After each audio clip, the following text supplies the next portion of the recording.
Puasa tak, ilmu pengurusan kewangan ni dekat Malaysia memang agak low, okay? Agak kurang exposure disebabkan dekat sekolah memang dia tak akan ajar benda-benda ni.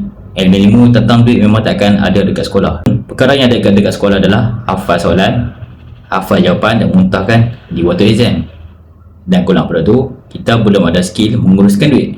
So kalau anda nak keluar-keluar tu terus pandai, ataupun semasa belajar tu pandai uruskan duit, ataupun sesuai juga untuk yang bekerja dapat gaji sudah habis, orang macam tu boleh pakai buku ni sebagai panduan. Okey, kat sini pun dia dah tulis panduan menguruskan kewangan peribadi yang lebih berhemah. Bila mana kita berhemah, otak kita lebih stabil dalam menguruskan kewangan. Kita tak ikut emosi dalam membeli, kita tak terpengaruh dengan rakan-rakan membeli beli alat teknologi canggih yang terkini. Kita perlu mengawal kita punya emosi supaya kita boleh selamatkan duit kita.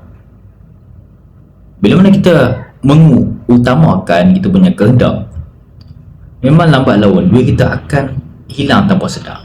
Dan cara yang kedua yang adalah untuk selamatkan diri adalah tambah income. Tambah income dan menguruskan duit. Tapi menguruskan duit ni untuk orang yang selalu duit habis tapi tak tahu ke mana. Tu seperti pengurusan. Tapi kalau nak buat tambah income, tu cara lain, tu ilmu lain. Ni khas untuk orang yang beginner je, untuk belajar pasal duit dan faham tentang duit. Cara nak hapuskan hutang yang banyak tu ada dalam buku ni.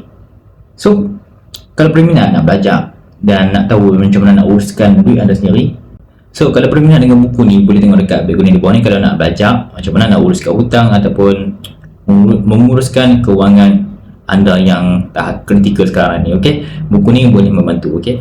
So kalau rasa video ni best, boleh share dengan kawan. Dan kalau nak buat pembelian, tekan je buku ni di bawah ni, okay? Let's go.